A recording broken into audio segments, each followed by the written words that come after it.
अभी जो आपके जितने दिन बचे हैं मनुष्य जीवन के, ये प्राय प्रश्न बना रहता है, मुझसे पाप हो गए, क्या क्षमा कर देंगे भगवान? तो ध्यान से सुनिए, मनुष्य जीवन में अभी जो आपके दिन बचे हैं, यदि उन दिनों का ज्ञान पूर्वक सदुपयोग करें, अर्थात नाम जप करते हुए पूर्व में जो पाप किए पुनः ना होने पावे, तो मैं तुम्हें वचन देता हूं कि तुम्हारे सारे पाप मेरे प्रभु क्षमा कर देंगे। तुम्हें कोई भी पाप का दंड नहीं भोगना पड़ेगा। जितनी श्वासें अब बची हैं, जितना जीवन बचा है, अब ज्ञान पूर्वक व्यतीत कीजिए। कोई पाप कर्म जो पीछे हुए पुनः मत कीजिए और नाम जप कीजिए, सारे पाप आपके प्रभु क्षमा कर देंगे। गीता जी, सर्वधर्मान परित्यज्य मामेकम शरणम ब्रज अहम त्वाम सर्व पापेभ्यो मोक्षयिष्यामि मा शुचा। श्री भगवान के वचन है। जो आंतरिक काम क्रोधादि रोग हैं, इनको नष्ट करने के लिए 5 औषधियां हैं। जैसे पेट खराब हो जाए तो पंचसकार चूर्ण की आवश्यकता होती है, ऐसे ही हमारा विचार खराब हो गया है, दिमाग खराब हो गया है। सत्य वस्तु को भूलकर असत्य में रमण करना पागलों का कार्य है। वो सत्य मार्ग के पथिकों को पागल समझते हैं और सत्य मार्ग के पथिक उनको समझ रहे हैं कि इतना कीमती जीवन तुम व्यर्थ में नष्ट कर रहे हो। और वो समझ रहे हैं मानव जीवन को एक कैसे बर्बाद कर रहे हैं, ना कोई भोग भोग रहे हैं, ना कोई धन संचय कर रहे हैं, इनका जीवन ही बर्बाद हो रहा है। वो नहीं समझ पाते। ये 5 हैं जो तुम्हारे आंतरिक भवरोग को नष्ट कर देंगे। पाप जो हो रहा है उस पाप की प्रवृत्ति का नाश कर देंगे। 5, पहला सत्संग। सत्संग, अगर भगवान की कृपा हुई है तभी सत्संग प्राप्त होता है। प्रथम भगति संतन कर संगा, दूसरी रति मम कथा प्रसंगा। सबसे पहली कृपा भगवान की होती है कि सत्संग प्राप्त होता है। अहो भाग्य रोज सत्संग प्राप्त हो, अहो भाग्य। जिस दिन होता कि आज पूज्य श्री मथुरादास जी कथा करने नहीं आएंगे, उनका स्वास्थ्य खराब है, या आज उनकी निर्जला एकादशी है, उस दिन ऐसा लगता है जैसे वज्रपात हो गया हो कि आज महापुरुषों के चरित्र सुनने को नहीं मिलेंगे। जो महापुरुषों से सत्संग प्राप्त, वो फिर और जैसे रबड़ी पाने के बाद गुड़ का सीरा चाटने की इच्छा नहीं होगी। यद्यपि वो भी मीठा होता है, वो भी पवित्र गन्ने के रस से बनता है, पर नहीं, जो रसमलाई पा चुके हैं ना, उनको फिर गुड़ का स्वाद नहीं आएगा।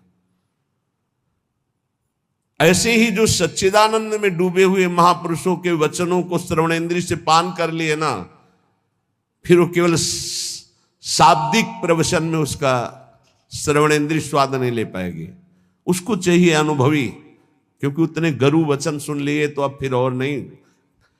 अगर भगवत प्राप्त महापुरुष का सत्संग सुन लिया तो इन कानों की इतनी गरु स्थिति हो जाएगी कि वो हल्का शब्द सुन ही नहीं सकते।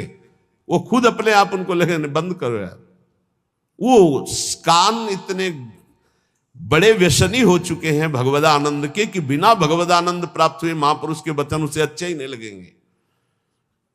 जब द्रवै दीन दयालु राघव तो साधु संगति पाइए। पहला है आंतरिक रोगों के नाश करने का उपाय सत्संग। जिसे सत्संग मिल गया तो बड़ी भारी विजय प्राप्त करने का अवसर मिल गया। रोज सत्संग में असत विकारों के प्रति हे भाव और भगवान की प्राप्ति के लिए उत्साह पैदा होता है, रोज जो सत्संग सुनते हैं। दूसरा, पहला सत्संग, दूसरा स्वाध्याय। जो हमारे आचार्य की वाणी है, जो गुरुदेव ने आदेश किया, जिन ग्रंथों का स्वाध्याय करने के लिए उन्हीं ग्रंथों का स्वाध्याय करना चाहिए। स्वाध्याय का मतलब नहीं कि कुछ भी स्वाध्याय करो, नहीं, गुरुदेव के अनुसार शास्त्र स्वाध्याय करना चाहिए, जो गुरुदेव आदेश कर रहे हैं। जो आचार्य वाणी है, जो हमारी उपासना में हमको पुष्ट कर सकते हैं, वही स्वाध्याय करना चाहिए। तीसरा है आहार, स्वल्पाहार, सत्संग, स्वाध्याय, स्वल्पाहार। आहार का बहुत बड़ा रोल है जीवन के उत्थान में। भगवान शंकराचार्य जी ने भी साधन पंचक लिखा है, उसके एक एक शब्द का आगे श्लोक तो बहुत बड़े। वेदो नित्यम अधीयताम संगा सत्सु विधीयताम महावाक्यार्थस्य विचारिताम क्षुद्र व्याधि चिकित्सताम एकांते सुखमास्यताम। 5 बातें, इन्हीं का विस्तार वर्णन किया है। वेदो नित्यम अधीयताम, नित्य शास्त्रों का स्वाध्याय होना चाहिए। संगा सत्सु विधीयताम, भगवत प्राप्त महापुरुषों का संग होना चाहिए। महावाक्यार्थस्य विचारिताम, उनके द्वारा जो बोले गए वचन हैं उनको विचार करके चिंतन के द्वारा अपनी स्थिति बनानी चाहिए। फिर चौथा अपने आप कहा, जो इसमें तीसरे में स्वल्पाहार है, उसमें कहा क्षुद्र व्याधि चिकित्सताम, क्षुधा रूपी व्याधि की चिकित्सा करे। भिक्षान्नम औषधम, जैसे व्याधि की औषधि के द्वारा, तो क्षुधा रूपी व्याधि की भिक्षान्न के द्वारा विरक्त और धर्म के द्वारा कमाए हुए अन्न से ग्रस्त, वो भी स्वल्पाहारम, भूख से कम। बहुत बड़ा इसमें योग है, आप अच्छे से समझ लीजिए। आप समझते हैं अधिक पाने से आप बलवान होंगे, बिल्कुल भूल है आपकी, ये भूल बहुत बड़ी है। अल्पाहार करने से जीवनी शक्ति बहुत प्रबल होती है। जितना आप भजन में उन्मत्त होने वाले महापुरुषों को देखेंगे वो अल्पाहार करने वाले होंगे। अधिक आहार करने में प्रमाद स्थिति बढ़ती, तमोगुण बढ़ता है। ये रहस्य जान लीजिए। अल्पाहार करोगे आप में बहुत तेज बना रहेगा, आप में जीवनी शक्ति। जो अधिक पा लेते पूरी शक्ति पचाने में लगती, तो भजन आदि में नहीं, प्रमाद स्थिति रहती है। चौथा जो उसमें लिखा है एकांते सुखमास्यताम, इसमें लिखा है रात्रि के चौथे प्रहर में भागवती क्रियाओं का अनुष्ठान करना चाहिए। ध्यान है, नाम जप है, तो अपने यहां तो ऐसी बढ़िया दिनचर्या है कि आपको अनुष्ठान करने की जरूरत नहीं, सम्मिलित होने की जरूरत है। सुबह 2 बजे से दर्शन करते हुए सबके, फिर यहाँ सत्संग, नाम कीर्तन हो रहा है, फिर सत्संग हो रहा है, कितना मंगलमय है। अभी 5:10 है। सौभाग्य है कि आप कब से बैठे हैं और यहां किसी की नींद भी नहीं खुली होगी अभी। जो प्रातःकालीन बेला पर जग करके भागवती का अनुष्ठान करता है, वो आंतरिक विकारों पर विजय प्राप्त कर लेता है। स्वप्न दोष 4 बजे सोने वाले को ही बहुत जोर के होते हैं। जो प्रातः 3 बजे से जग जाते हैं, 10 बजे के बाद सोते हैं, स्वप्न दोष होने की संभावना ही नहीं रहती। यदि वो सावधान है तो गलत क्रिया करते हैं, गलत भोजन करते हैं, उनकी बात अलग है। नहीं, समय ही नहीं है। प्रायः 3, 4, 5, 6 इसमें स्वप्न दोष होता है प्रातःकालीन बेला पर। और जो गंदे आचरण करते हैं उनकी तो कोई चर्चा ही नहीं है। 5वां, जो कुछ साधन भजन करे एकांत चिंतन आंतरिक, उसका चिंतन पूर्वक करे, एकाग्रता पूर्वक करे, सारी शक्ति लगा करके, बटोर करके। नाम जप करे तो नाम में, मंत्र जप कर रहे तो मंत्र में, सत्संग सुन रहे तो सत्संग के वाक्यों में। ये 5 हैं जिनके द्वारा हम आंतरिक विकारों पर विजय प्राप्त कर लेते हैं। पहला सत्संग, दूसरा स्वाध्याय, तीसरा अल्पाहार, चौथा प्रातःकालीन बेला पर उठकर भागवती का अनुष्ठान, 5वां जो कुछ भी करे एकाग्रता पूर्वक सारी शक्ति लगाकर उसी में। जो अपने ऊपर हर समय ईश्वर की, आराध्य देव की कृपा का अनुभव करता रहता है, ये बहुत बड़ी बात है। हर परिस्थिति में बड़ी कृपा, श्री जी की बड़ी कृपा, श्री जी की बड़ी कृपा। एक हमने संत भगवान को देखा, वो बल्ब ऐसे लगा रहे थे तो चूक हो गई, तो वही किसी कनेक्शन में कहीं छू गए, मारा ऐसा झटका तो सीढ़ी गिरी, सीढ़ी से सीढ़ियों पे आकर के गिरे, उससे नीचे चबूतरे के नीचे आके गिरे, काफी चोट लग गई थी। तो दौड़ करके उनको उठाया तो उनका बड़ी कृपा, निपट गए, बड़ी कृपा, निपटा दिया प्रभु ने। बड़ी बात थोड़ी में निपटा दिया, बड़ी कृपा। और मुस्कुरा रहे थे, और कई जगह चोट दिखाई दे रही थी। ये संत हृदय, बड़ी कृपा, निपट गए, बड़े अपराध को छोटे में काट दिया, निपट गए, बड़ी कृपा। जब अपने दास के ऊपर प्रभु कृपा करते हैं तो उसके हृदय में सद्गुणों का खजाना खोल देते हैं, जो हर समय अनुभव करता रहता मेरे ऊपर बड़ी कृपा है। फिर उसको अपने आप में मिलाकर एक कर देते हैं, चाहे भक्ति में हो चाहे ज्ञान में, बचता एक ही है। दो जब तक बचे तब तक विचार अभी ऊंचाई पर नहीं पहुंचे। ब्रह्म नहीं, माया नहीं, नहीं जीव नहीं काल, अपनी ही सुध ना रही, एक रहे हो नंदलाल। ना काहो सो बोलिबो, ना कोई व्यवहार, अपनी कुंवर किशोरी को जियत निहार निहार। एक तो लालजू प्रियाजू एक हैं, इनको दो न देखा जाए।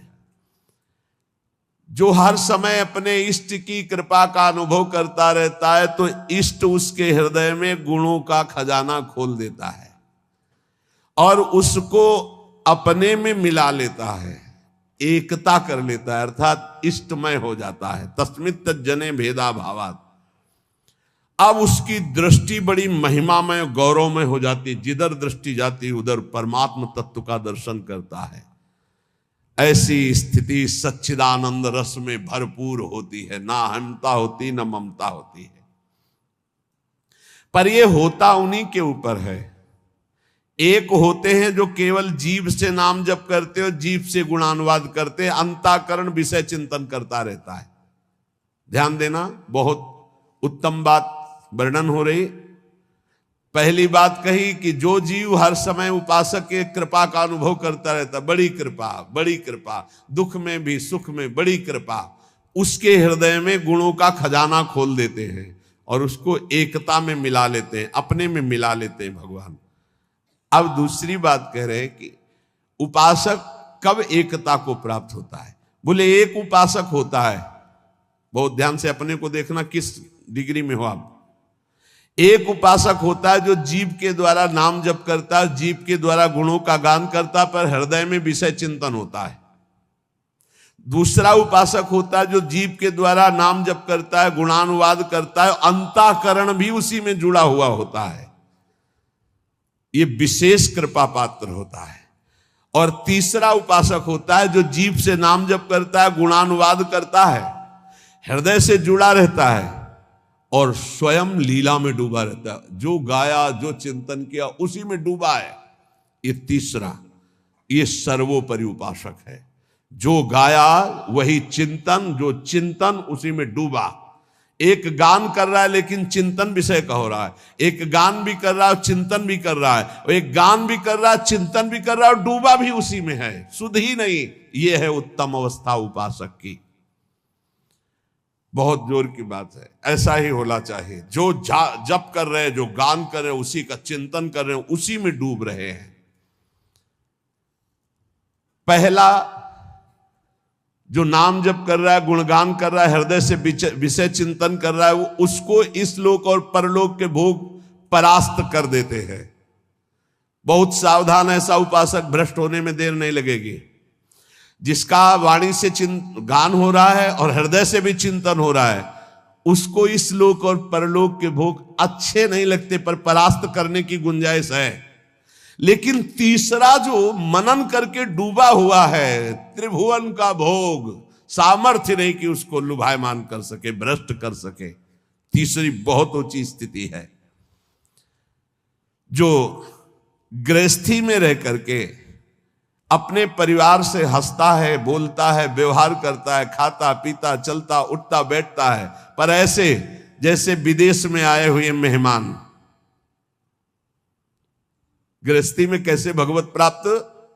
बोले जो अपने परिवार के साथ हंसता है, खाता पीता, बोलता, व्यवहार करता है, बढ़िया, सब वैसे ही, लेकिन वो ऐसे जैसे किसी मेहमान के यहां गया हो। उसको पता है रहना नहीं, देश बिराना है, ये भी छूटेंगे, शरीर भी छूटेगा, जाना है, मुझे प्रभु के पास जाना है। क्योंकि वो अपने परम प्रिय सखा प्रभु को हृदय में निरंतर चिंतन करते हुए ऊंची स्थिति को प्राप्त है कि मुझे भगवत प्राप्ति करनी है। ये सब केवल एक व्यवहार मात्र है। वो उस स्थिति में परिवार में रहता हुआ, संसार में रहता हुआ शायद ही कोई समझ पावे कि कितनी ऊंची कोटि का महात्मा है वो। गृहस्थ में रहते हुए, जो अपने परिवार में रहते हुए प्रेम व्यवहार करते हुए, कमाते खाते हुए, हर समय भगवत स्मरण करते हुए ऐसे रहता है जैसे किसी मेहमान के यहाँ कि मुझे तो जाना है, न घर मेरा, न मकान मेरा, न वस्तु मेरी, नाथ सकल संपदा तुम्हारी, मैं सेवक समेत सुत नारी, मुझे तो आप चाहिए। देखो, जब तक तुम संसार की कामनाओं से निवृत्त नहीं होगे तो ये संसार तुम्हें फंसाए रखेगा। तुम्हारा सारा साधन भजन जो परलोक प्रदान करने वाला है, ये संसार नष्ट कर देगा। संसार की कामनाओं की जब तक निवृत्ति नहीं होती तब तक संसार फंसाए रखता है, और ये जितना साधन भजन बनता है सब खा जाता है संसार। तुम कहलाओगे भगत, लेकिन तुच्छ विषयों में अपने भजन को बेचने वाले भगत नहीं कहलाते। तुम जैसे तैसे अपने इंद्रिय और मन को बिखेर रखा है, इंद्रियां मन तुम्हारे भजन को नष्ट कर रही है। अत्यंत तुच्छ असत जड़ दुख रूप भोगों में वो मूर्ख अपने भजन को छीन कर देता है, भजन को बर्बाद कर देता है। इसलिए इस संसार की लौकिक वस्तुओं को जो तुम्हें प्राप्त है भगवद अर्पित करके प्रसाद रूप भोगो, और निर्मल परमानंद की प्राप्ति के लिए कोई इच्छा मत करो, अपने भजन को बचा के रखो। ये पदार्थ आदि तो भगवान अपने आप तुम्हारी व्यवस्था करेंगे, तुम भजन से भगवान की प्राप्ति की चाह करो। जो इस बात को स्वीकार कर लेते हैं उनके अंदर एक नई कामना जागृत होती कि कुछ लोग तो ये जान जाएं कि मैं भजन करता हूं, ये बहुत जोर की इच्छा होती है। हमें और कुछ भोग नहीं चाहिए, इतना तो है कि लोग ये हमारा सम्मान कह के करें कि बड़ा भजनानंदी है, बड़ा त्यागी है, बहुत अच्छा है, गृहस्थी में रहते हुए महात्मा है या विरक्ति होते हुए कितना बढ़िया महात्मा है, ये कान सुनने के लिए लालायित रहते हैं। लोग मेरी योग्यता को जाने कि मैं कितना अच्छा हूं, ऐसी इच्छा जो करता है तो इच्छा करते ही वो परम पद का अधिकार खो देता है। समझ लो, लोगों में जानकारी फैलाने की इच्छा मतलब संसार में सतबुद्धि, मतलब प्रतिष्ठा कीर्ति की चाह, मतलब भगवत प्राप्ति की योग्यता खो देना। ये तीन बातें बड़ी दुर्लभ हैं। निर्धनता में भी दूसरों की सेवा करने का, दान देने का उत्साह, एकांत में पापाचरण ना करने की दृढ़ भावना, ये बहुत कठिन बातें, बहुत कठिन बातें। निर्धनता में भी दान देने का, दूसरों की सेवा करने का उत्साह, एकांत में कभी पाप ना करने की दृढ़ भावना, और जिससे भय लगता है ऐसा कभी कोई वचन, आचरण, संकल्प मन में ही ना आने पावे। भय लगता है पाप कर्म से, पाप कर्म ही भय प्रदान करता है। तो पाप कर्म से कैसे निवृत्त हो, क्रम बाई क्रम वर्णन कर रहे हैं। तो जो पाखंडी लोग हैं इनका संग का त्याग कर दे। पाप निवृत्ति के लक्षण, पाप तुमसे बनेंगे ही नहीं। पाखंडी लोगों से दूर रहना, खुली बात कह रहे हैं। महापुरुषों के वचन हो, किसी से कोई लेना देना नहीं रहता, इसलिए मस्ती से बोलते हैं। पाखंड कहते हैं पाप के खंड को। पाप जो ऊपर से सदाचरण का वेश धारण किए हुए हैं और अंदर से पापाचरण करते हैं, बहुत ही लुभावना पाखंड होता है। लुभावना आप देख के समझ ही नहीं सकते।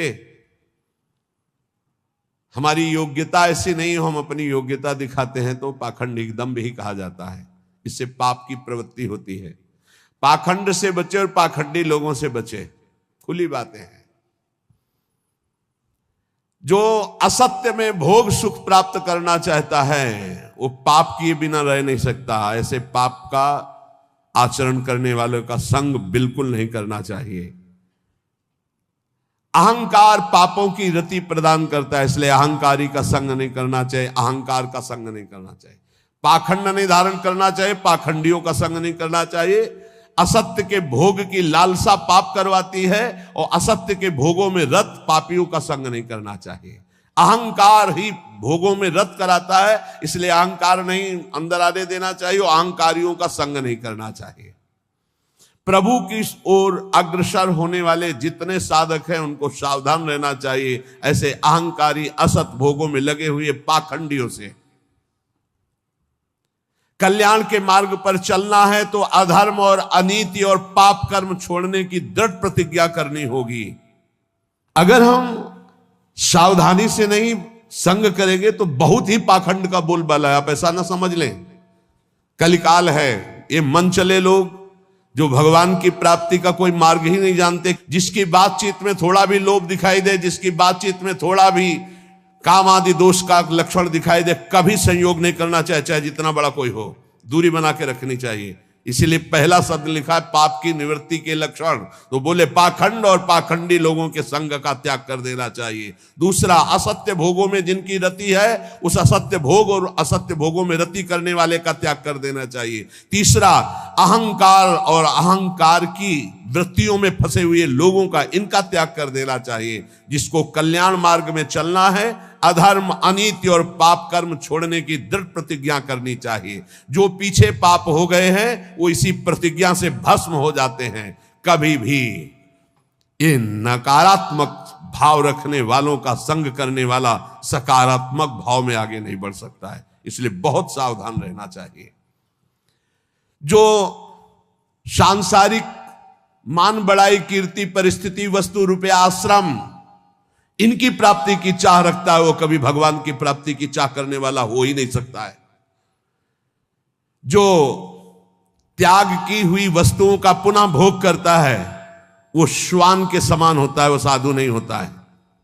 श्वान समझते, सम्मान शब्द सूचक श्वान है, नहीं उसको कुत्ता कहते हैं। बमन को कौन खाता है? कुत्ता। तो रमा बिलास राम अनुरागी तजत बमन जिम जन बड़ भागी। बमन के समान भगवान के भक्त संपूर्ण भोगों का त्याग कर देते, तो वमन के समान त्यागे हुए भोगों को पाने वाला स्वान कहा जाता है।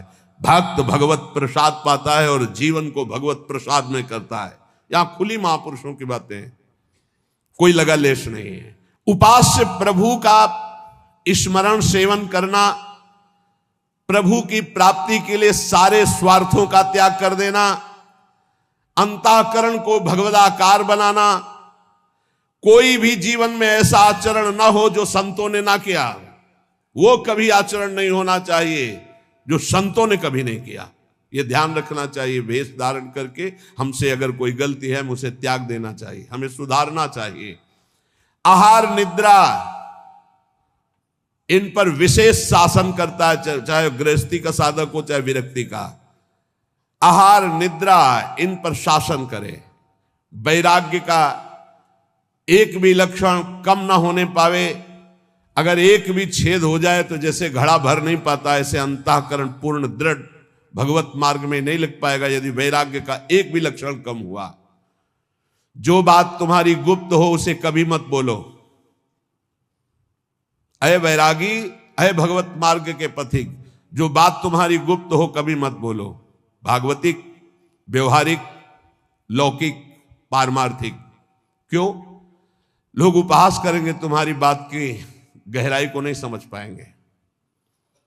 अगर आपसे कोई गलती भी हो गई है तो महापुरुषों से बोलो, संसारियों से नहीं। हमें लगता है बोलने की जरूरत नहीं, वो खुद जान जाएंगे, वो कृपालु हैं, वो हमें संभाल लेंगे। संदेह वाली वस्तु, संदेह वाले व्यक्ति, संदेह वाला आचरण कभी मत करो। जिस व्यक्ति पर संदेह हो कभी मत मिलो। जिस वस्तु में संदेह हो कभी मत खाओ। जिस आचरण पर संदेह हो प्रमाणित ना हो कभी मत करो। बहुत ध्यान से सुनना है, बहुत जरूरी है। हम आपके लिए भोग बना करके लाए हैं और आपकी दृष्टि में तत्काल अंदर आया, नहीं पाना चाहिए, बिल्कुल नहीं पाना, चाहे अमृत हो, हटाओ उसको, बिल्कुल नहीं पाना। ये भागवतिक संकेत होते हैं।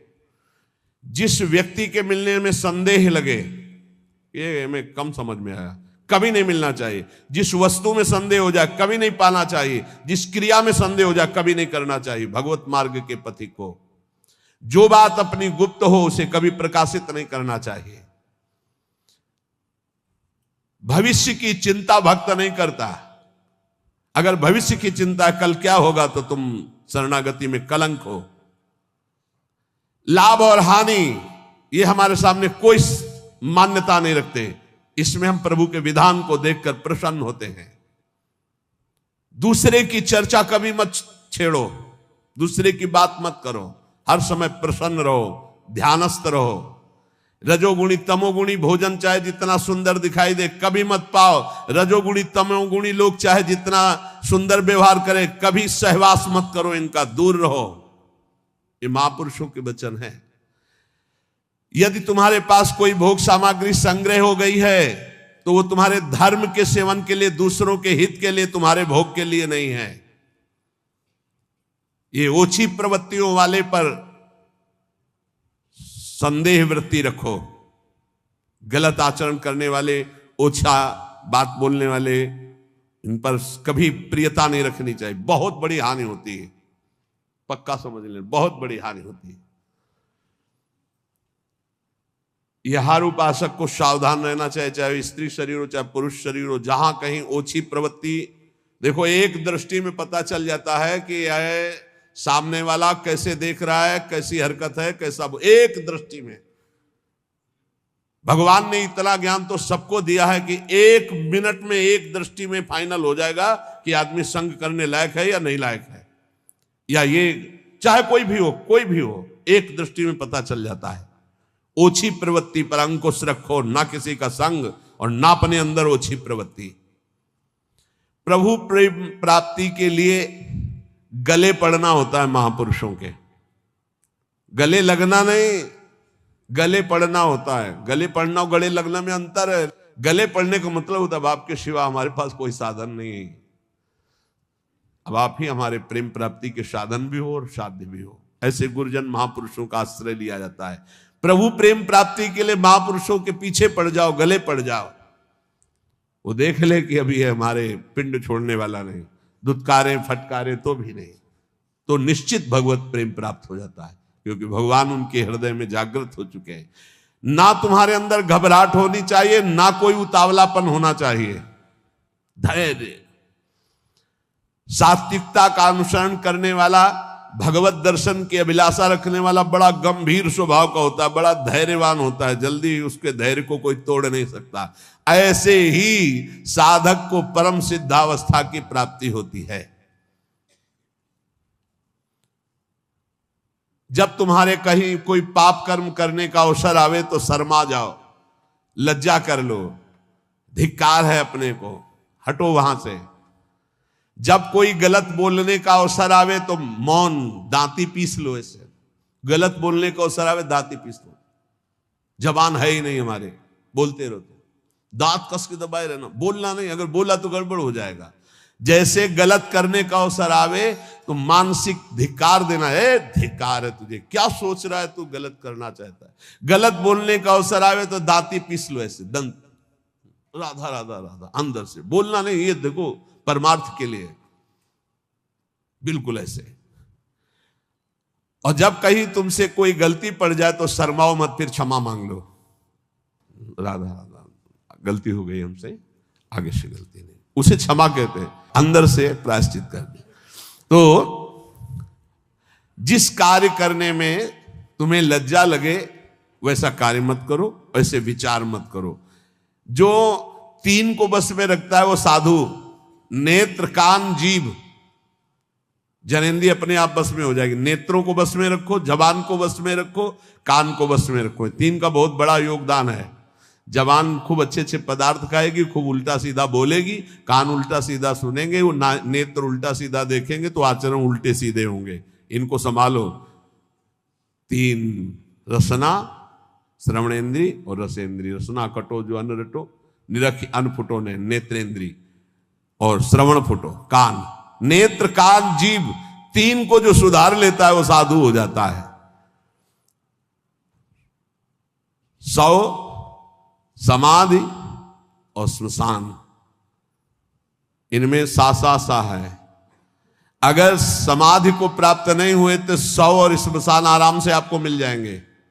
मानव जीवन समाधि प्राप्त करने के लिए, समाधि जिसकी बुद्धि समता में युक्त होकर, बड़ा आनंद का विषय है। जैसे स्वप्न में चले गए ना आप, ऐसे लीला में चले जाओगे, बड़ा आनंद का विषय। मान लो हमारी बात, स्वप्न तो स्वप्न ही है, लीला तो फिर बहुत आनंद। बस आखिरी फल है वृंदावन का, लीला में प्रवेश हो जाना, लीला पात्र बन जाना। बहुत जल्दी लाभ मिलता है वृंदावन में कि मैं कौन हूं, मेरा क्या कर्तव्य है, मैं क्यों जन्म लिया हूं, इसी की जानकारी करने के लिए रोज सत्संग हो रहा है। हम भगवान के हैं, हमारा लक्ष्य भगवत प्राप्ति, या हम भगवत स्वरूप है, हमारा लक्ष्य भगवत स्वरूप में स्थित हो जाना। बस इतनी प्रार्थना है कि कोई भी मनमानी आचरण मत करो। आप स्वतंत्र नहीं हो, आप दो जगह से परतंत्र हो। यदि शास्त्र आज्ञा और संत आज्ञा की परतंत्रता स्वीकार करोगे तो माया मुक्त हो जाओगे। यदि मनमानी आचरण करोगे तो ये माया तुम्हें परतंत्र बना के रौंद देगी। इसलिए शास्त्र के अनुसार भोग लगाओ,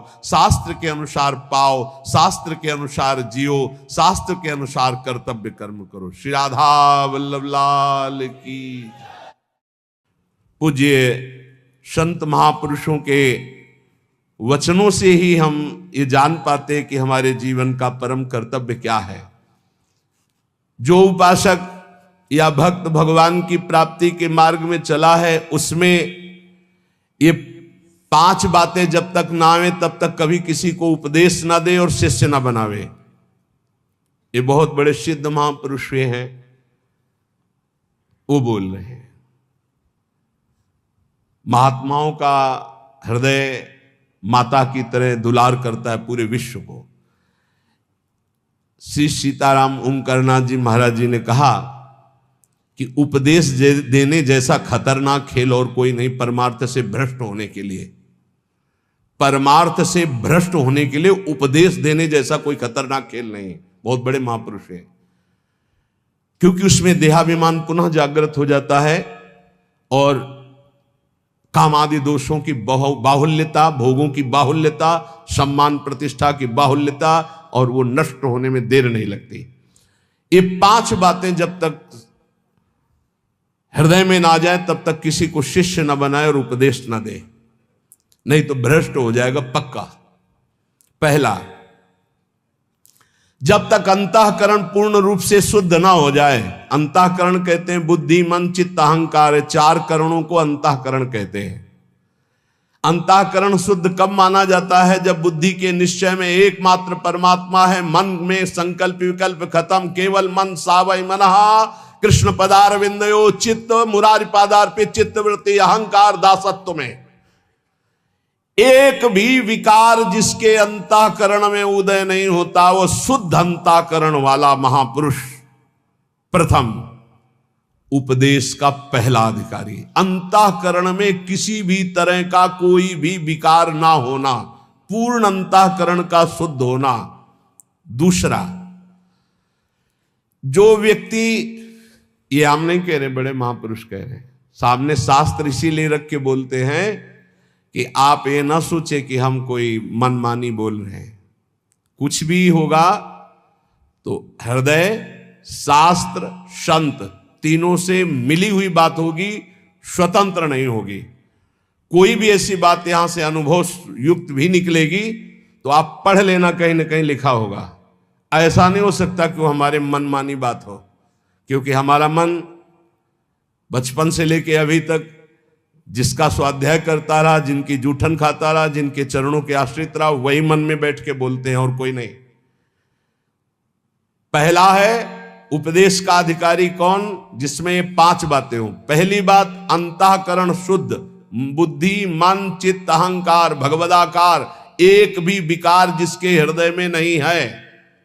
दूसरा, जो व्यक्ति स्वार्थ के लिए उपदेश सीखता है, जो अपनी वासनाओं की पूर्ति के लिए प्रवचन करना सीखता है, वो उपदेशक पक्का भ्रष्ट और दुराचारी हो जाएगा। वो धर्म का निर्वाह करने वाला नहीं होगा, उस समाज को भ्रष्ट करने वाला होगा। ये सिद्ध महापुरुष लिख रहे हैं, इसमें किसी की टीका टिप्पणी करने की बात नहीं। जिसको बुरा लगे तो भगवान को साक्षी करके हृदय में हाथ रख करके देख लेना। महापुरुषों के वचन डंके की चोट से होते हैं। जिसको बुरा लगे वो छाती में हाथ रख के बिहारी जी को साक्षी करके देख लेना कि ये वचन जो निकले हैं ये है हमारे में कि नहीं है, देख लेना। यहां केवल जबान की बात नहीं होती, छाती की बात होती है। जो व्यक्ति स्वार्थ पूर्ति के लिए, अर्थ प्राप्ति के लिए, वासनाओं की पूर्ति के लिए प्रवचन सीखता है, उपदेश सीखता है, दूसरे को उपदेश करता है, वो उपदेशक दुराचारी हो जाएगा, भ्रष्ट हो जाएगा, धर्म को नष्ट करने वाला बनेगा। तीसरा, जिसने अपनी वाणी में सत्य का अनुष्ठान नहीं किया, जिसने अपने आत्मस्वरूप का बोध नहीं किया, जिसकी वृत्ति निष्काम नहीं हुई, जो जगत से भगवत भाव रूप से संबंध नहीं की, वो बड़े से बड़ा विद्वान भी भ्रष्ट हो जाएगा। वो बड़े से बड़ा विद्वान भी भ्रष्ट हो जाएगा। ये देख लो, जिसके वाणी में सत्य नहीं, जो आत्मस्वरूप का बोध प्राप्त नहीं किए, जिसकी बुद्धि में निष्कामता नहीं, जो चराचर जगत में भगवत स्वरूप का भाव नहीं किए, वो बड़े से बड़ा विद्वान भी पतित हो जाएगा। चौथा, उपदेशक ब्रह्म विद्या और निदिध्यासन दोनों साथ में, अर्थात शब्द ब्रह्म का ज्ञान और परब्रह्म की अनुभूति दोनों। जो शब्द ब्रह्म का ज्ञान और परब्रह्म की अनुभूति से युक्त होगा, उसमें अमानिना मान देना, निर्माणता सबसे बड़ा सद्गुण होगा, निष्कामता उसके स्वभाव में होगी। ऐसा उपदेशक संसार के धर्म की प्रतिष्ठा करके सबको सुख प्रदान करता है। पांचवा, जो स्वयं अपने मन को कृष्णाकार कर चुका है, जो इष्ट के प्रेम में डूबा हुआ है, जिसका केवल इष्ट से दृढ़ विश्वास और संबंध है, जो इष्ट के स्मरण में डूबा हुआ उपदेश करता है, जो दुनिया में एकमात्र परम स्वतंत्र सत्ता श्री भगवान की देखता है, जो सबका परम मंगल करने का उद्देश्य रखकर, केवल उद्देश्य रखकर भगवत चर्चा करता है, उसका उपदेश देना यथार्थ धर्म का प्रकाश करने वाला होगा। ब्रह्मबोध होना शास्त्रों के स्वाध्याय का फल है। भगवत प्रेम होना ये समस्त साधन और भक्ति का यथार्थ फल है। नहीं सो सब धर्म कर्म जर जाऊ, जहां न राम पद पंकज भाऊ। जब तक प्रभु के चरणों में प्रेम ना हो जाए या तत्वबोध ना हो जाए, तब तक उपदेश नहीं करना चाहिए। ऐसा महापुरुषों का नहीं तो लिखा हुआ है, जो व्यक्ति स्वार्थ के लिए, जो धन के लिए, वासना के लिए, सम्मान के लिए, सुख सुविधा के लिए सीखता है और उसका उपदेश करता है, उसका चरित्र भ्रष्ट हो जाता है। महापुरुषों ने जो कहा है वो अपने अनुभव से कहा है।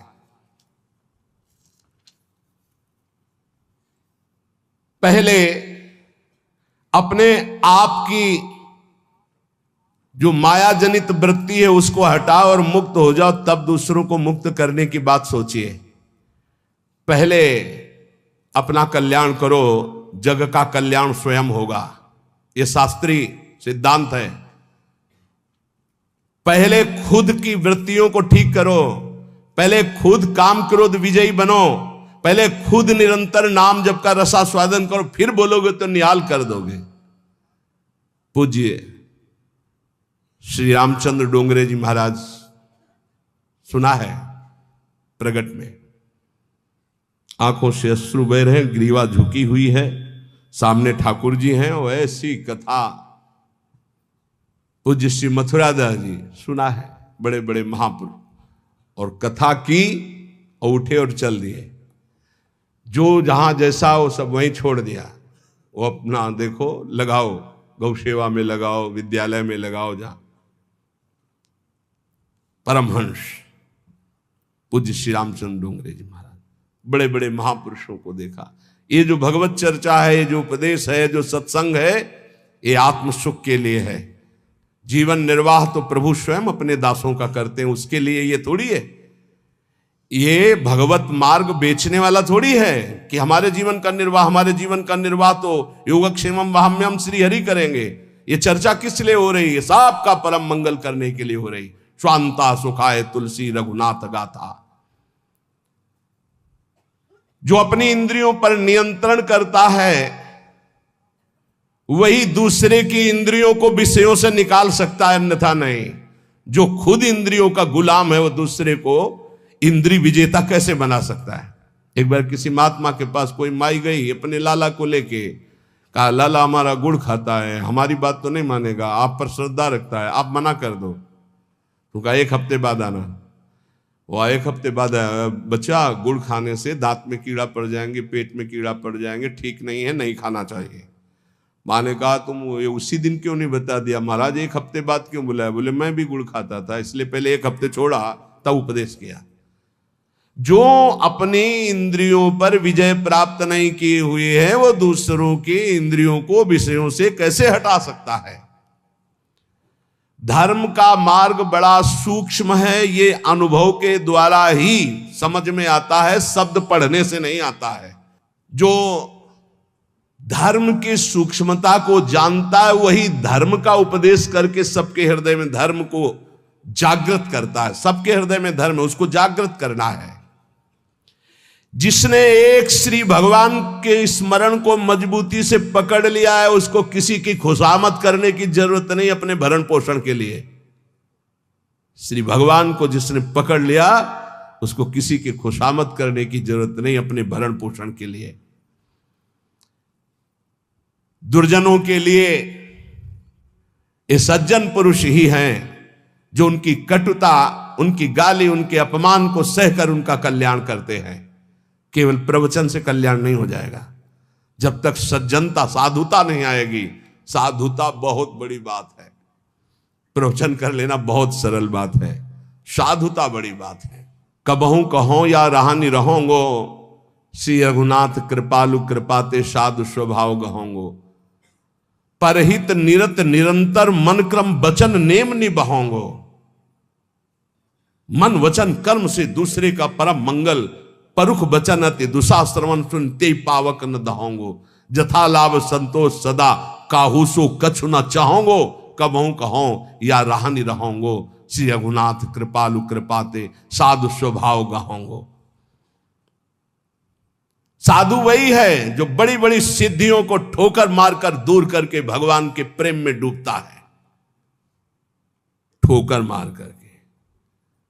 हित महाप्रभु कह रहे हैं, वेणु कानन क्वणित श्रवण सुंदर सुनत मुक्ति सम सकल सुख पाए पग पेलरी। आज तू ग्वाल गोपाल सो खेलरी। वेणु कान देख लाल बंसी बजा रहे हैं, बंसी में वो परमानंद की वर्षा कर रहे हैं कि अगर एक बार श्रवणेंद्री में पड़ जाए तो मोक्ष सुख को भी पैर से ठुकरा करके प्रेम रस में कूद पड़े।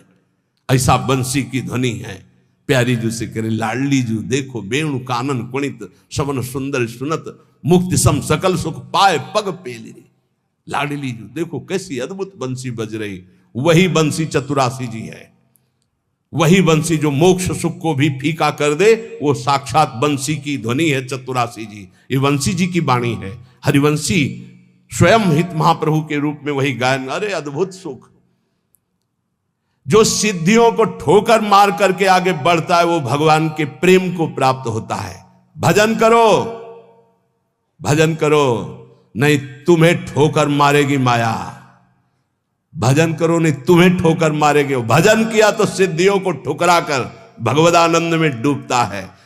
तू परम स्वतंत्र स्वाधीन भगवान का दिव्यांश है, किसी की पराधीनता की जरूरत नहीं। पर यह स्थिति तभी आएगी जब भजन करोगे। भजन परमार्थ का मार्ग व्यवहार से होकर ही गुजरता है।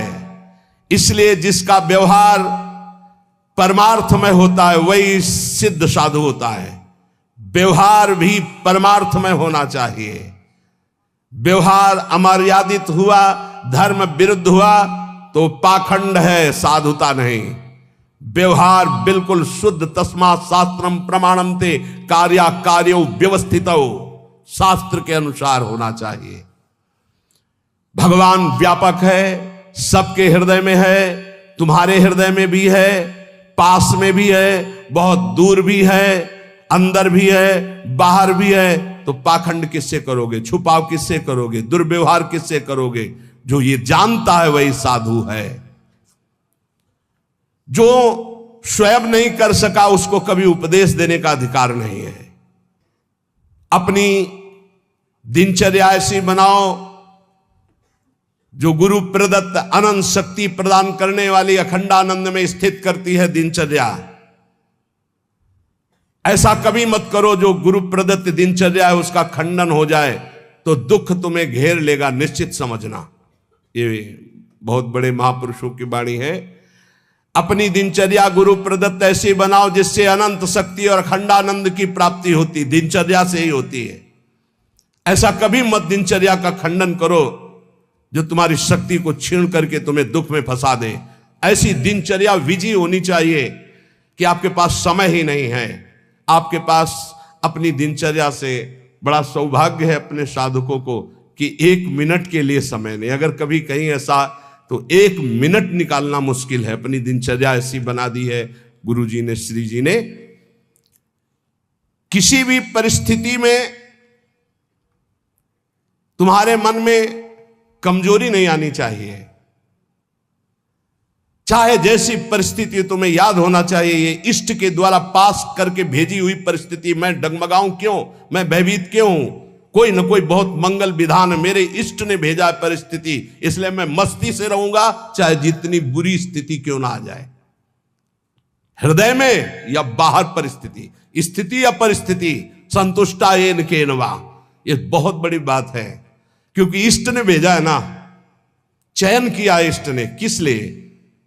होगा कोई उनका विधान, मंगल विधान, शांत प्रसन्न मुद्रा, कभी खिन्न नहीं, निकल जाएगी परिस्थिति और स्थिति भी। कभी कभी अंदर में भी स्थिति गड़बड़ होती है, बाहर भी परिस्थिति। इन्हीं के वचन अभी सुनाए थे पीछे। पापियों का ऐश्वर्य बढ़ता है। प्रश्नकर्ता को सुन ले ध्यान से। ज्यादातर प्रश्न करते हैं कि धर्म में चलने वाले को बड़े धक्के मिलते हैं, पाप करने वाले बड़े मौज से होते हैं। पापियों का ऐश्वर्य बढ़ता है, स्वीकार करते हैं। क्यों? क्योंकि उनके पुण्यों का नाश किया जा रहा है। तुम धर्म के फल में संदेह मत करना। ये पापियों का जो ऐश्वर्य बढ़ रहा है, इनको जैसे फांसी की सजा देने वाले को अंतिम इच्छा पूरी की जाती है, ऐसे सर्वनाश का खेल इनका शुरू होने वाला है। इसलिए इनके पुण्यों को फटाफट भुगाया जा रहा है। भोग ले। हम तो अपनी भाषा में कहते थे एकांतिक में कि गए जैसे 4 आदमी 2 हाथ पकड़ के 2 पैर पकड़ के ले जा रहा है। आप कह रहे हो धन्य है, ना लिफ्ट से जा रहा है, ना पैदल जा रहा है, 4 आदमी की गोद में जा रहा है, 8वीं मंजिल पर ले जाए, धन्य उसका। धन्य नहीं है, ऊपर जाके पटकने जा रहे हैं नीचे। अब बताओ, ले जाते समय तो तुम देख रहे हो कि ना लिफ्ट में है ना पैर से चल रहा है, कितना सौभाग्य है। लेकिन परिणाम पता है आपको? ये 4 लोग उसको ऊपर 8वीं मंजिल में ले जाकर पटकने जा रहे हैं। अब क्या लगेगा? धन्य नहीं लगेगा, बड़ेगा दुर्भाग्य है, मरेगा जाके। ऐसे ही पापी आदमी जब चारों खाने में हरा भरा नजर आवे ना बढ़ता नजर आवे तो आप हाथ जोड़ के शोक मगन होना, अब मरेगा ये जाके। ये 4 जो ले जा रहे ना ये ऊपर से पटकेंगे जाके। चारों तरफ हरा भरा, जिधर देखो उधर माला माल, जय जय जय जय। दिया सलाई लग रही सुकृत में, पुण्य में, क्योंकि पाप कर रहा है, अब भस्म होगा। कभी कभी गुरुजन जब समझाते हैं और जब देख लेते हैं ना कि बहुत पैंग लंबी बढ़ गई तो मौन हो जाते हैं, नहीं समझता जीव। इसीलिए भगवान भी चुप हो जाते कि पहले जल ले। अच्छा, भगवान जानते कि तू मेरा अंश जलेगा है नहीं, तेरी कपड़ा जलेगा ये। नयनम छिंदन्ति शस्त्राणि नयनम दहति पावकहा न चैनम क्लेदयन्त्यापो न शोषयति मारुता। भगवान का बच्चा आग नहीं जला सकती, शस्त्र नहीं छेद सकता, जल नहीं डुबो सकता, वायु नहीं सुखा सकती। तो अगर डूब रहा है, मर रहा है तो मर, क्योंकि आत्मा को कुछ होना नहीं है और तेरे पाप किया है तो भोग। भगवान ऐसे देख रहे हैं। तुम कहोगे बड़े दयालु हैं, नहीं, इस समय दयालु नहीं, दयालु जान रहे हैं कि मेरे अंश को कोई फर्क नहीं पड़ना, शरीराभिमानी पाप किया है, भोग ले।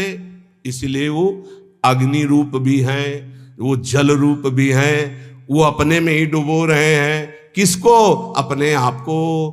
तुम्हें क्या फर्क पड़ रहा है? कुछ नहीं।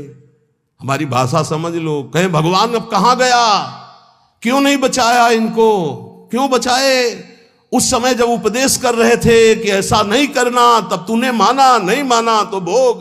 तो बोले दया क्यों नहीं है? दया इसलिए नहीं कि असली वाले को जलन नहीं होगी और नकली वाला बचेगा नहीं। क्या? ये नकली है, यही जलेगा।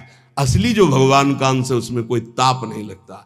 तो इसलिए भगवान शरीर, जैसे ये कपड़ा जल जाए तो अपने को क्या फर्क पड़ेगा, हम तो बच गए। बोले बड़ी कृपा, हम बच गए, कपड़ा जल गया। ऐसे ही कपड़ा जलता है, हम बिल्कुल नहीं जनते, हमें न कोई शस्त्र छेद सकता है ना अग्नि। तो ये जब भगवान का अंश जीव है, भगवान ये जानते इसलिए दया नहीं करते। अब कोई सही ढंग से चले और फिर उसके कपड़े में भी खरोच आने की बात होगी तो भगवान नहीं आने देंगे।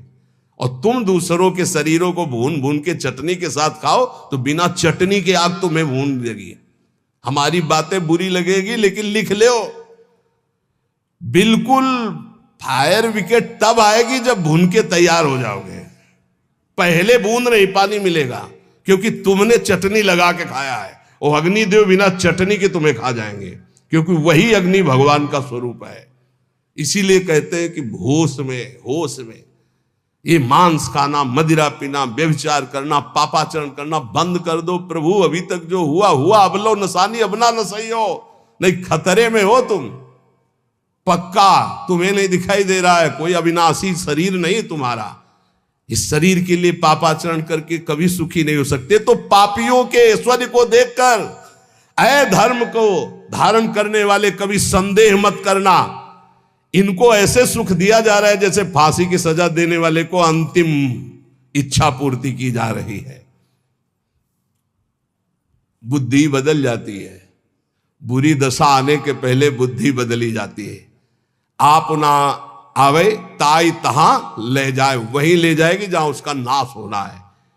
बहुत सावधानी से, कोई गलती हो जाए, कोई पाप हो जाए तो तत्काल महापुरुषों से मिलो, संतों से, कि हमने ये अपराध कर दिया, उसका प्रायश्चित बता दो या हमें दंड दे दो और आगे से कभी नहीं करूंगा, अब मुझे उपाय बता। वो जो बोले, वृंदावन की परिक्रमा लगा लो, उपवास कर लो, ऐसा कर लो, बस बिना विचारे कर दो। उनके वचन से पाप नष्ट हो जाएंगे। क्रिया मात्र तो केवल एक निमित्त है, उनके वचन कि तुम ये कर लो, ये ठीक हो जाएगा। तुम्हारा जीवन नष्ट नहीं हो पाएगा। यदि कोई गलती हो जाए तो उसका प्रायश्चित कर लो। देखो, जो भगवान का भजन करते हैं, कभी भगवान से कुछ मांगते नहीं, उनकी पूरी जिम्मेवारी भगवान स्वयं ले लेते हैं। अगर तुम मांगना ही है तो भगवान से भजन मांगो, भजन कि मेरा निरंतर भजन बनता रहे। तुम अल्पज्ञ हो, भजन के सिवा और जो भी मांगोगे वो धोखा हो जाएगा, कोई लाभ नहीं है। ध्रुव जी को भी बड़ी अशांति हुई थी परम पद मिलने का, अटल पद भी मिलने के बाद। यदि तुम भजन करने वाले हो तो तुम्हारी निंदा होगी पक्का। भीतर ही भीतर जब निंदा हो तो प्रसन्न होना, उससे कभी शत्रुता मत करना, क्योंकि वो निंदा करने वाला कृपा करके भगवत प्राप्ति में जो बाधक पाप है उसको वो ले रहा है। बड़ी कृपा है। निंदा करना दूसरों के पापों को लेना है, अपने को तो करना नहीं है। दूसरा कोई अपनी निंदा करे तो बहुत प्रसन्न होना है कि वो कितना महान है कि जो हमें भगवत प्राप्ति में बाधक भाव थे उनका वो अपहरण कर रहा है।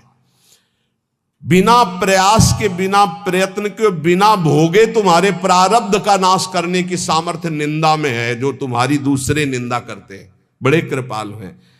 इसलिए निंदक को परम सहायक मित्र मानना चाहिए। निंदक नेरे राखे आंगन कुटी छवाए। समीपे रहे, जिससे कोई चूक ना होने पाए, हर गलती वो हमारी देखे। और भगवान बड़े कृपालु हैं। निंदक को सूक्ष्मदर्शी लगाने की जरूरत नहीं होती, सीसी कैमरा लगाने की जरूरत नहीं होती, उनके कान और नेत्र वहीं लगे रहते हैं और वो एक एक बात पकड़ करके साधु की और उसको निर्मल करते रहते हैं। इसलिए धन्य है, प्रणाम है, स्वस्थ रहे निंदक, अंतिम में उनको भगवत प्राप्ति हो, क्योंकि हमें भगवत प्राप्ति में बड़ा सहयोग किए। निंदा करने वाले महान मित्र हैं जो हमारे प्रारब्ध को बिना भोगे वो काट देते हैं। दूसरों की निंदा करने से जो हमारे पाप नष्ट होते हैं, अपनी प्रशंसा करने से अपने पुण्य और तप नष्ट हो जाते हैं। अपने मुख से कभी अपनी प्रशंसा न करे, दूसरे जो हमारी निंदा करते हैं उसे चैन से आनंद से सुन ले कि हमारे ऊपर भगवान की बड़ी कृपा है, बड़ा पावन किया जा रहा है। जब तक तुम्हें आत्मानंद का अनुभव न मिले, भगवदानंद का अनुभव न मिले, तब तक विषयानंद से दूर रहना, विषयानंद के भोगी पुरुषों से दूर रहना। भगवदानंद का अनुभव करने वाला चक्रवर्ती सम्राट को भी एक तिनके के बराबर समझता है। सुरपति नरपति लोकपति जिनके भावे घास। भगवदानंद का अनुभव करने वाला चक्रवर्ती सम्राट को वही तिनके के समान समझता है। अब अंदर से देख लो, प्रभु के प्रति भाव है या धन के प्रति या पद के प्रति, तो वैसे ही हो जाएगा। भगवदानंद जिसको अनुभव हुआ, सुरपति नरपति लोकपति जिनके भाव है घास, ये बात अंदर से समझो। अपमान किसी का करना नहीं, पर अंदर से किसी के प्रति ऐसा भाव न रहे कि धन को लेकर, रूप को लेकर, अभिनय को लेकर, पद को लेकर के हमारा गर्व है कि हमारे पास अमुक आए, हमारा गर्व है कि हमारे पास परमहंस आए, अवधूत आए। हमारा गर्व, ये उनका सौभाग्य है कि उनको एक बार इस रज में माथा रखने का सौभाग्य मिला। ऐसा करो कि अब कुछ करना ना पड़े। ऐसा करो कि मां के गर्भ में वास अब ना करना पड़े। ऐसा करो कि मनुष्य जन्म अभी आखिरी जन्म हो और हम श्री भगवान को प्राप्त हो जाएं। अगर माली से संबंध रखोगे तो पुष्प वाटिका का कोई भी फूल तुम चयन कर सकते हो। ऐसे ही यदि तुम भगवान से संबंध रखोगे तो अनंत ब्रह्मांड भगवान की पुष्प वाटिका है। किसी भी ब्रह्मांड में स्वतंत्र रूप से तुम जा सकते हो। कैसे? जैसे माली के होकर बगीचे में घूमो, आनंद ले रहे हो, कोई फर्क नहीं पड़ता।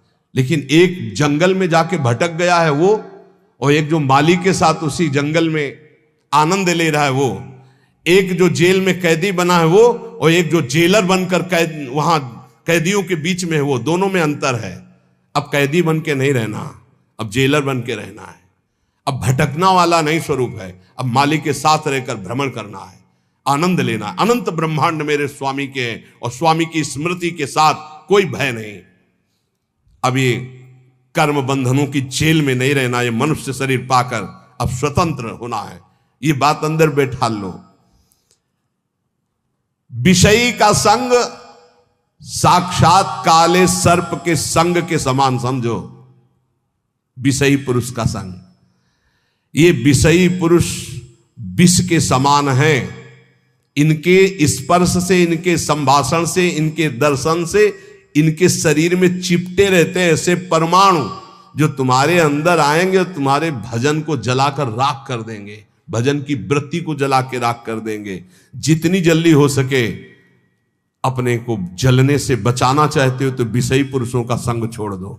संगम त्यजेत मिथुन व्रतिनाम मुमुक्षु, बहुत बड़ी बात है, इसको अंदर से समझ लो। प्रयत्न करो। विषयी पुरुषों का संग साक्षात भयावह विषधर सर्प के समान है, वो तुम्हारी समस्त साधना को चौपट कर देगा। विषय की अग्नि की चपेट में तुम अध्यात्म शक्ति को भस्म कर दोगे। इसलिए दूर। हमको यही देखना है। जब भगवान मोहिनी रूप के पीछे भाग रहे थे ना, तो बड़े बड़े जो पद्मासन लगाए बैठे थे, तो मोहिनी भगवान ऐसे करते हैं। देख लो, ये वो हैं जो ब्रह्मबोध प्रदान करते हैं, और मेरा ये वो रूप है जो ऐसों को भी पीछे दौड़ा भगवान के मोहिनी रूप का। ऐसे ही ये भगवान उदाहरण देते रहते हैं, भगवान ही उपदेश दे रहे हैं। पक्का समझिए, बहुत बहुत विचित्र, अतिशय प्रबल देव तो माया, जो शास्त्र कह रहा वैसे चलोगे बच जाओगे।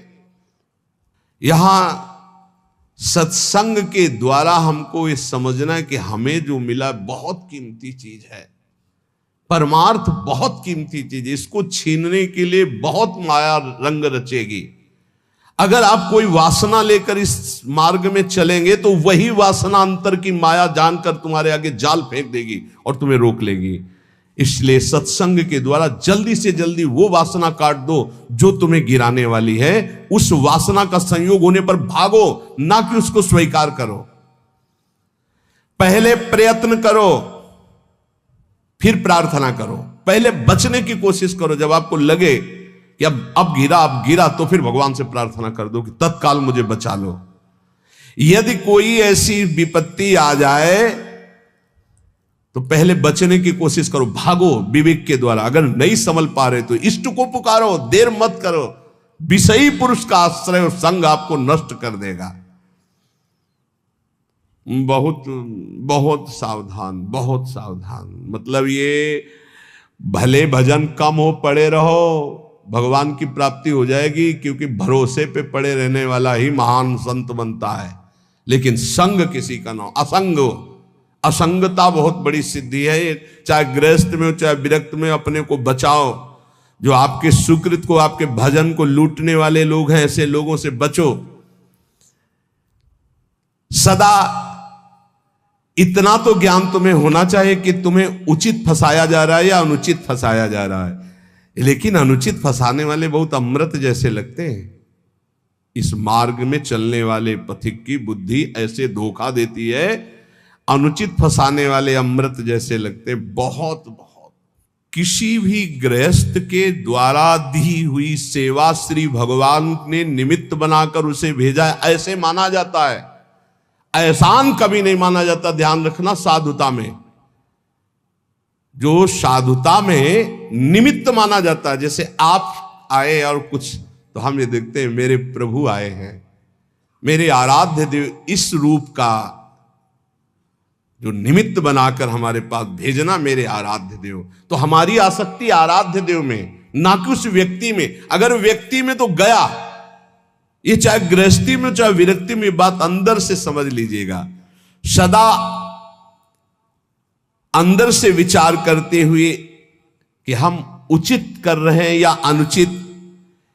यदि तुम इस पर चूक कर दिए तो तुम्हारा जीवन व्यर्थ हो जाएगा। बहुत ये दृश्य देखने को मिलते हैं।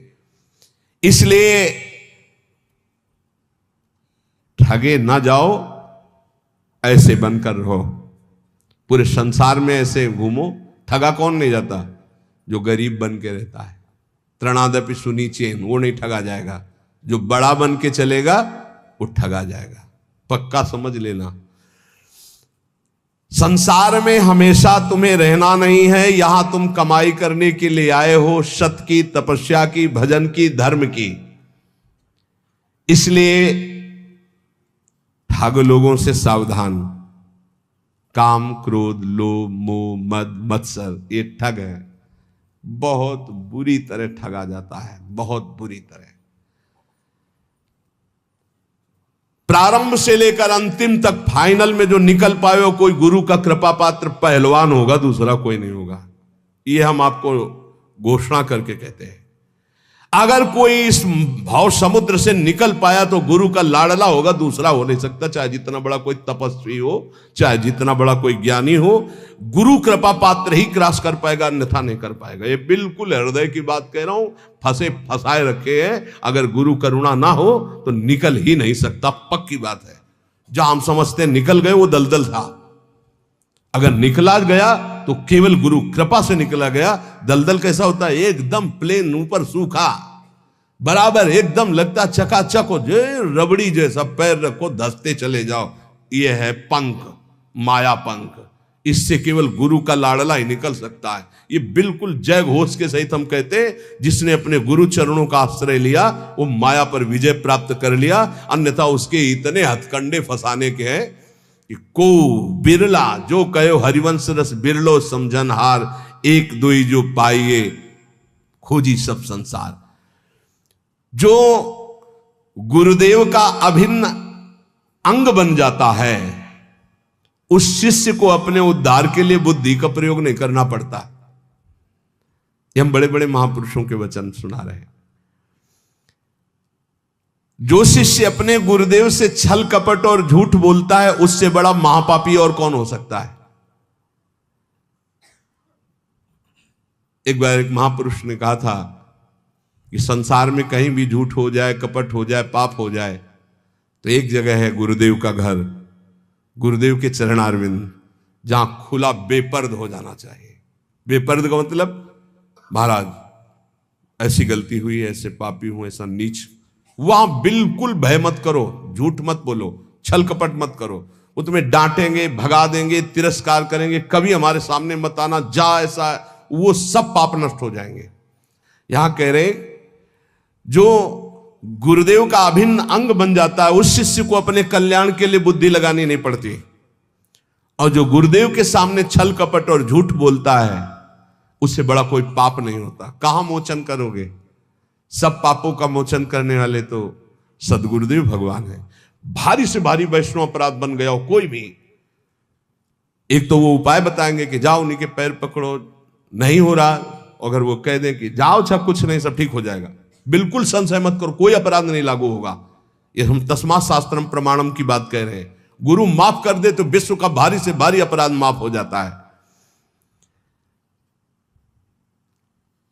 अगर कितना भी बड़ा अपराध बन गया हो और गुरुजी उलट कर ये कह दे कोई बात नहीं, जाओ कोई बात नहीं, तो तुम्हारा निश्चित सारे अपराधों से अपने आप प्रायश्चित हो गया उनके एक शब्द कहने से।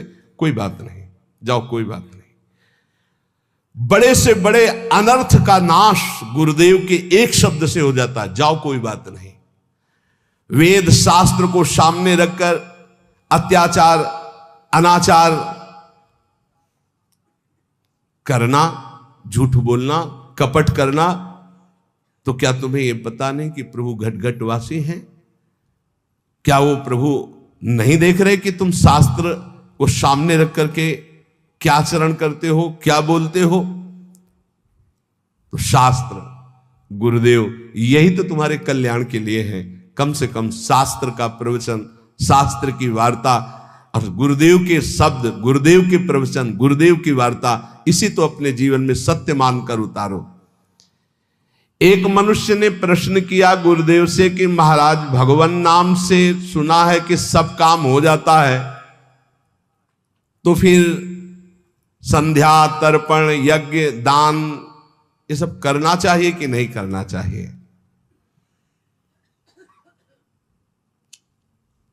तो उत्तर दिया गुरुदेव ने कि जैसे हल चलाने के लिए बैल ही जोता जाता है, हाथी नहीं जोता जाता है। हाथी से कभी हल नहीं चलाया जाता, बैल ही हल जोतने में लगाया जाता है। इस प्रकार जैसे दान देना है या संध्या तर्पण आदि करना है या और अन्य कार्य हैं, भगवान नाम बड़ा महान साधन है, उसको केवल भगवत प्राप्ति के लिए रखो। व्यवहार में जो कर रहे हो, ये दान है, ये पुण्य है, ये तीर्थ स्नान है या संध्या तर्पण है या और, ये सब छोटे छोटे कार्य हैं। इनके लिए नाम का प्रयोग ये जहां जैसा अवसर आवे वैसा कर दो। अपनी नाम निष्ठा को प्रकाशित मत करो और नाम को केवल भगवान के लिए रखो। अजित भगवान को जीतने के लिए नाम है, उसका साधारण कार्यों में प्रयोग नहीं, उसका साधारण कार्यों से समानता मत रखो। वो एक असीम अनंत सामर्थ्यशाली सुमिर पवन सुत पावन नामो अपने बस करी राखे रामो।